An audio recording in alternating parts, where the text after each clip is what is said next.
오늘 주신 말씀은 사도행전 3장 20절부터 26절까지 되겠습니다. 또 주께서 너희를 위하여 예정하신 그리스도 곧 예수를 보내시리니 하나님의 영원 전부터 거룩한 선지자의 입을 위탁하여 말씀하신 바 만유를 회복하실 때까지는 하늘이 마땅히 그를 받아주리라. 모세가 말하되 주 하나님이 너희를 위하여 너희 형제 가운데서 나 같은 선지자 하나를 세울 것이니 너희가 무엇이든지 그 모든 말씀을 들을 것이라. 누구든지 그 선지자의 말을 듣지 아니하는 자는 백성 중에서 멸망받으리라 하였고, 또한 사무엘 때부터 오므로 말한 모든 선지자도 이 때를 가리켜 말하였느니라.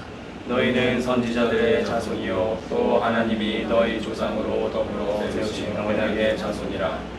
아브라함에게 이르시기를 땅 위의 모든 족속이 너희 씨를 인하여 복을 받으리라 하셨으니. 함께 읽죠.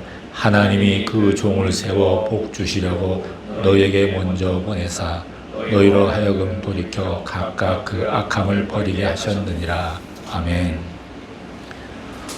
오늘의 말씀은 초대교회의 첫 번째 간증, 두 번째 메시지가 되겠습니다.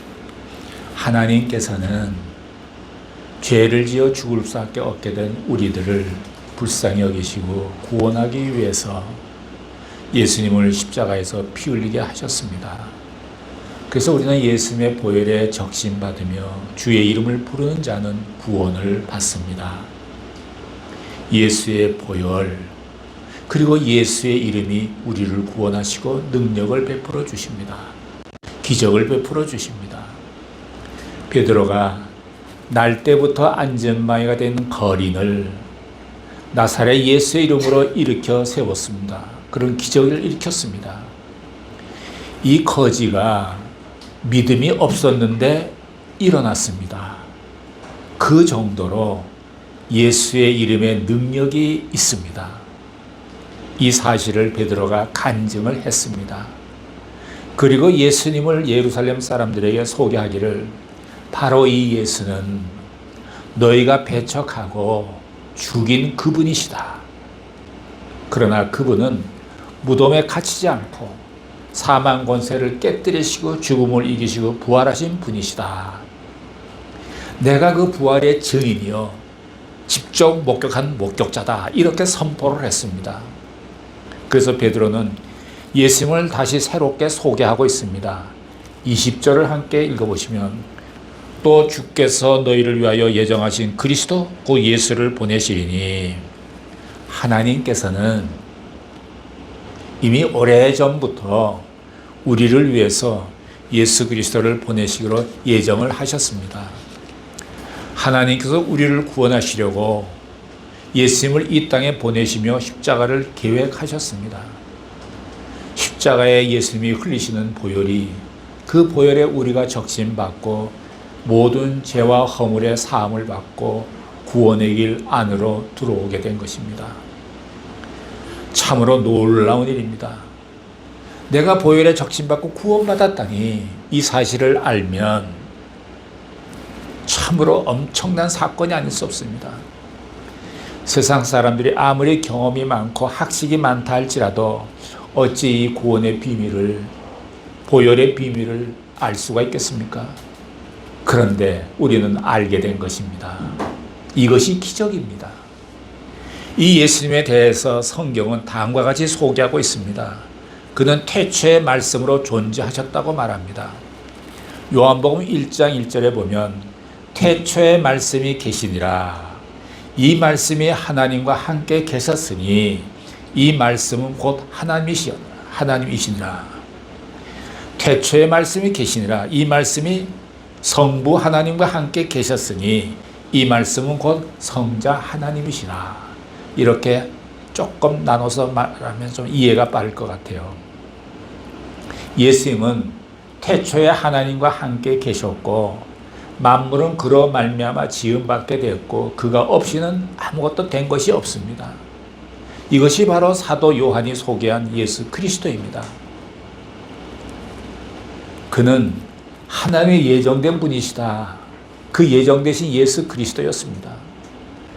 그분은 말씀이셨는데 말씀은 우리의 귀에는 들려오지만 눈에는 보이지 않습니다. 근데 그 말씀이 우리가 눈에 볼 수 있는 인간의 모습으로 예수님께서 오신 것입니다. 하늘에서 땅으로 내려오시고 외양간 말구유로 오셨습니다. 엄청난 낙차가 아닙니까? 세상에 오셔서도 그분은 계속 낙차의 삶을 사셨습니다. 소외된 자, 천한 사람들 속에 함께 계시기를 좋아했습니다. 어느 날 누가 예수님을 따라가게 되니까 예수님께서 말씀하셨습니다. 여우도 굴이 있고 공중에 나는 새도 깃들 것이 있건만 인자는 머리 들 곳조차 없도다. 가만히 생각해 보니까 마치 그 노숙자 같은 삶을 산 부분도 있지 않았는가 이런 생각을 하게 됩니다. 예수님은 자기를 낮추시고 죽기까지 순종하는 삶을 살았습니다. 그는 하나님이 원하시는 삶을 위해서 자신을 십자가에 던지셨습니다. 세례 요한은 예수님에 대해서 이렇게 말합니다. 보라, 세상 죄를 지고 가는 하나님의 어린 양 이로다. 이렇게 말씀했습니다. 세례 요한은 성령의 통찰력으로 예수님을 본 것입니다. 사도 바울은 예수님에 대해서 이렇게 말하고 있습니다. 우리가 아직 죄인 되었을 때에 그리스도께서 우리를 위하여 죽으심으로 말미암아 하나님께서 우리에 대한 자기의 사랑을 확증하셨느니라. 많은 사람들이 이 말씀 앞에 거꾸러졌습니다. 하나님이 자기 아들을 십자가에 죽이시면까지 인간을 사랑하셨고 구원하기를 원했다는 것, 이걸 깨닫는 사람들은 이 말씀 앞에 거꾸러졌습니다. 사람이 착한 사람을 위해서, 때로는 좀 의로운 사람을 위해서 간혹 죽는 사람이 있습니다. 그러나 누가 죄인을 위하여 죽는단 말입니까? 이 세상에서 존재할 가치가 없는 그런 인간을 위해서 대신 죽을 수 있다는 말입니까? 그래서 이 말씀을 들을 때 사람들은 충격을 받는 것입니다. 그래서 우리가 찬송가 보면 나 같은 죄인 살리신 주 은혜 놀라와 잃었던 생명 찾았고 광명을 얻었네. 이런 찬양의 감격이 여러분에게 있습니까? 하나님은 우리가 죄인으로 있을 때에 이미 오래전에 택해 주셨습니다. 마치 여러 사람 가운데 나 하나를 특별히 핀셋으로 뽑듯이 뽑아 주셨어요. 이것이 하나님의 사랑입니다. 과거에 내가 어려운 환경 가운데 어려움이 많았던 이유에 대해서 바로 그리스도 안에 있을 때에 눈이 띄어지게 되고 내 인생이 해석되어지는 것입니다. 우리의 과거를 섬세하게 섭리하신 그리스도가 분명히 우리의 미래도 설계하고 계실 것입니다. 그래서 미래가 불안하지 않고 안심이 됩니다. 마귀가 아무리 요동을 쳐서 내 영혼을 빼앗으려고 해도 빼앗을 수가 없습니다.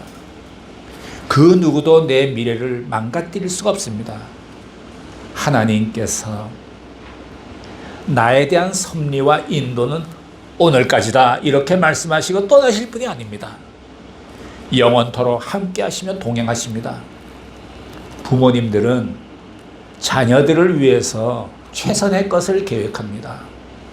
그리고 부모는 자녀가 따라와 주기만 한다면 어떤 고생을 해서라도 그를 공부시키고 그에게 아낌없이 투자하는 것입니다. 마찬가지로 하나님은 최선의 목표를 두시고 우리의 인생을 설계하고 계십니다. 내 생애에 하나님을 최우선 순위로 두고 하나님은 내 인생의 전부라는 마음으로 하나님을 섬기며 따라가면 나에 대한 하나님의 모든 계획은 현실이 되는 것입니다. 근데 어떤 사람은 방정맞게 이런 말을 합니다. 난 되는 게 없어. 아마 친구들이 다 떠날지도 몰라. 난 결혼도 못할 거야. 누가 나와 결혼해 주겠어? 이렇게 자기의 미래에 대해서 불안해하는 사람들이 있습니다. 이런 사람들은 예수를 믿어야 합니다. 또 다시 새롭게 믿기를 바랍니다. 하나님은 그 예정하신 예수 그리스도를 이 땅에 보내주셨습니다. 그리고 십자가를 통해서 구원의 길을 활짝 열어놓아 주셨습니다. 예수님이 십자가에 못 박혀 죽음으로 말미암아 온 인류가 구원받았다라는 것은 아닙니다. 구원받은 구원의 길을 열어놓으셨다는 겁니다. 따라서 그 구원의 길로 들어오는 사람, 예수 믿고 구원의 길로 들어온 사람 다 구원받는 거죠. 우리가 받은 구원은 완전한 구원입니다. 그리고 큰 구원이고 위대한 구원이고 우주적인 구원입니다. 구원이라는 것은 쉼표가 아니라 마침표입니다. 구원은 이미 끝난 것입니다. 십자가에서 구원은 완전히 이루어진 것입니다. 여러분 구원에 대해서 불안해하지 않기를 바랍니다. 베드로는 우리에게 예정되신 그리스도를 소개하고 있습니다. 하나님은 변하지 않으십니다. 여러분이 하나님을 떠나도 하나님은 여러분을 떠나지 않습니다.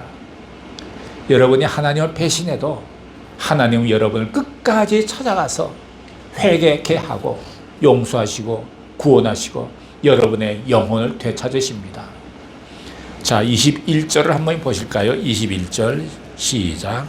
하나님이 영원전부터 거룩한 선지자의 입을 위탁하여 말씀하신 바 만유를 회복하실 때까지는 하늘이 마땅히 그를 받아두리라. 하나님께서는 영원전부터 만유를 회복하실 때까지 이 놀라운 구원을 우리들에게 계속 베풀어 주십니다. 이어서 베드로는 예수 그리스도를 그들이 가장 존경하는 모세, 다윗, 아브라함과 연계시켜서 설명하고 있습니다. 첫 번째는 모세와 관련해서 예수님을 소개하고 있습니다. 22절, 23절을 보시겠습니다. 시작. 모세가 말하되 주 하나님이 너희를 위하여 너희 형제 가운데서 나 같은 선지자 하나를 세울 것이니 너희가 무엇이든지 그 모든 말씀을 들을 것이라. 누구든지 그 선지자의 말을 듣지 아니하는 자는 백성 중에서 멸망받으라 하였고. 여기에 나오는 나와 같은 선지자라는 것은 바로 예수 그리스도를 의미합니다. 이 말씀은 신명기 18장 15절에 기록되어 있습니다.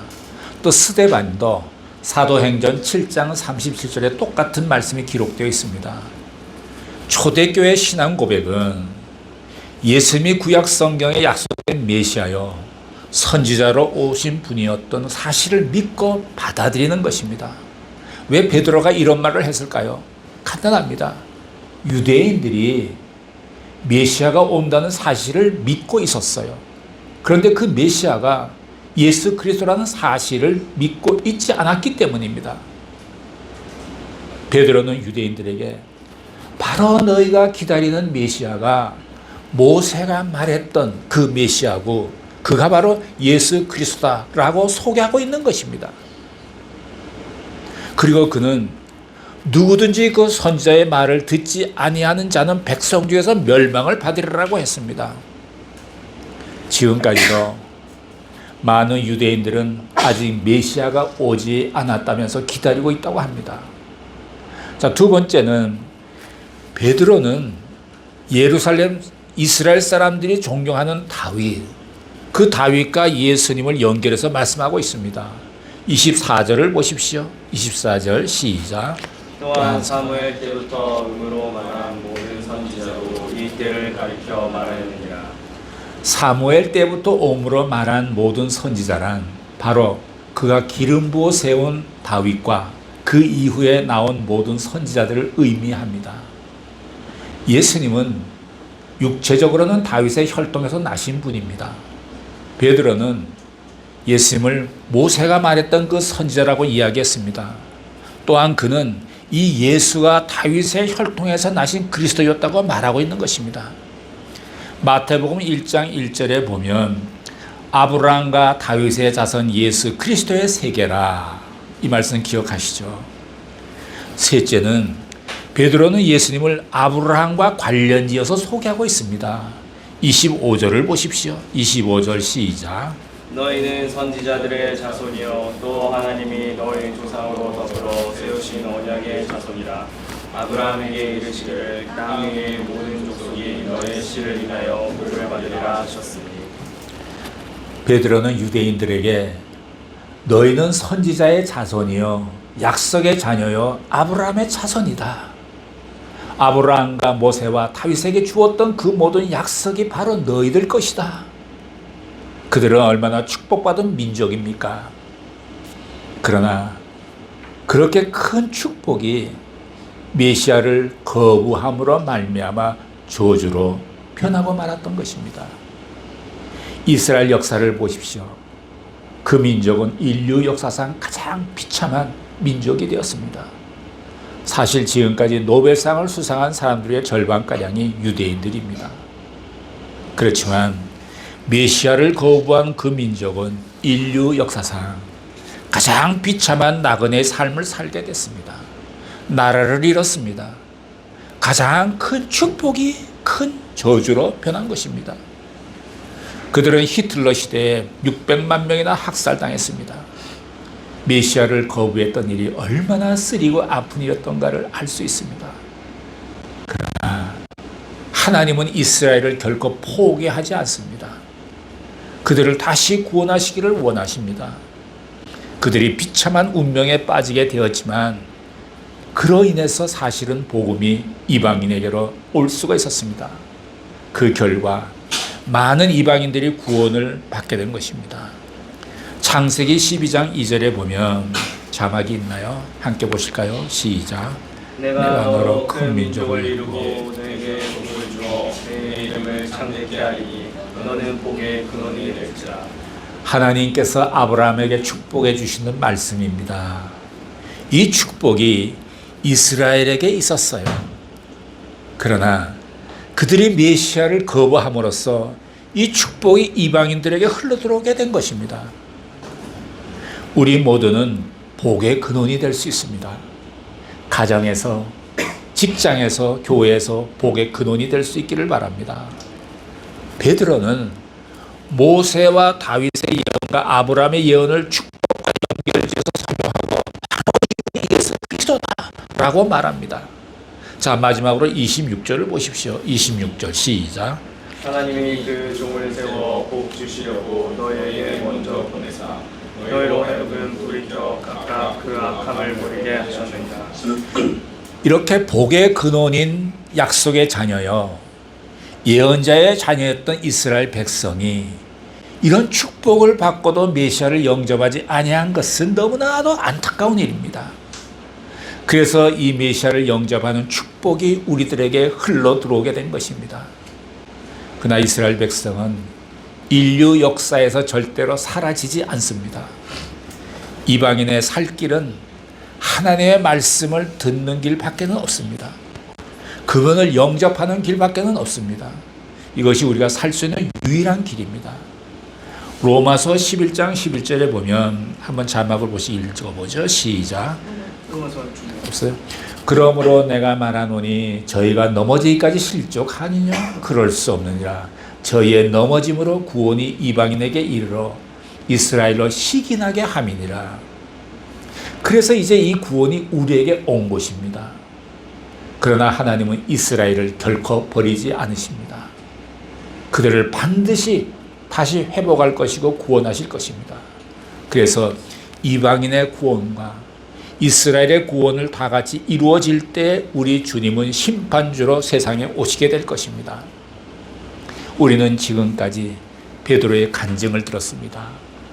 이 모든 일에 내가 증인이다라는 것입니다. 그래서 결론은 그분을 영접하라. 그분 앞에 돌아와라. 그분이 베푸는 구원을 이루라. 오늘의 이 말씀이 우리 모두에게 축복이 되기를 바라요. 그분은 우리의 구세주이십니다. 지금도 역사하셔서 여기에 계시는 분이십니다. 지금도 우리의 죄와 허물을 사해 주시기 위해서 끊임없이 보혈을 흘려주시는 분이십니다. 지금 또한 하늘나라에서 장차 우리가 가서 거할 처소를 예비하고 계신 분이십니다. 예수 그리스도께 찬양과 영광과 존귀를 올려드리는 우리 모두가 되기를 예수님의 이름으로 축복합니다. 기도하시겠습니다. 사랑하시는 하나님 아버지, 구원자 예수를 이 땅에 보내주시고 그분을 믿을 수 있는 믿음을 선물로 주셔서 감사합니다. 우리들도 이 구원의 아름다운 소식을 전하는 자들이 되게 하여 주시옵소서. 감사드리며 예수님의 이름으로 기도드렸습니다. 아멘.